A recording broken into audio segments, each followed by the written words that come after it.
Hello बच्चों, चलिए प्रश्न को पढ़ते हैं और समझते हैं। मानो 0,1,2,3 एन जिनके संगत भार क्रमशः NC0 NC1 और इसी प्रकार NCN है का माध्य है। विकल्प दिया गया है A B C और D और हमें इन चारों विकल्पों में से सही विकल्प का चुनाव करना है। प्रश्न को हल करने से पहले हम प्रश्न के लिए मुख्य अवधारणा लिखते हैं। तो प्रश्न के लिए मुख्य अवधारणा जिसकी सहायता से हम इस प्रश्न को हल करेंगे। मुख्य अवधारणा में हम माध्य ज्ञात करने का सूत्र लिखेंगे कि माध्य बराबर क्या होता है। तो माध्य बराबर होता है प्रेक्षणों का योग, यहाँ लिख देते हैं हम प्रेक्षणों का योग, और बटे में आता है प्रेक्षणों की संख्या। तो ये सूत्र आपको इस प्रश्न के लिए याद रखना है। यहाँ पर क्या आ जाएगा, प्रेक्षणों की संख्या। पूरा लिख देता हूं मैं, प्रेक्षणों की संख्या।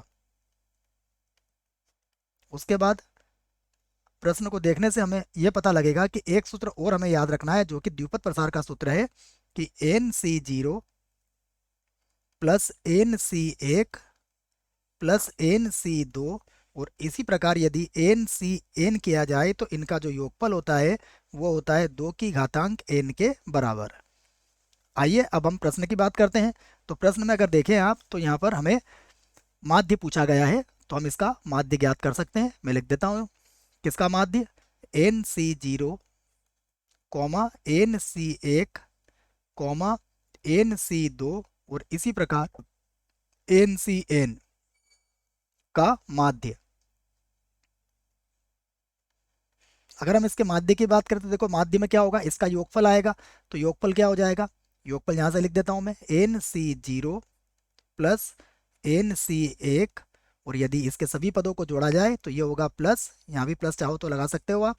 प्लस नहीं बच्चों, यहाँ तो कॉमा आएगा है ना, ये कॉमा लिखा हुआ है, प्लस न समझें इसको, ये कॉमा ही है।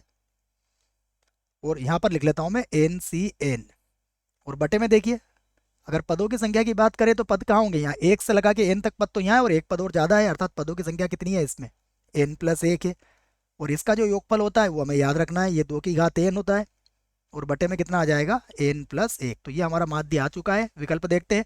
पहले विकल्प में लिखा है 2 की घात n बटा n+1, अर्थात पहला विकल्प ही इस प्रश्न के लिए सही विकल्प है। बच्चों आशा करता हूँ आपको इस प्रश्न का उत्तर समझ में आया होगा। धन्यवाद।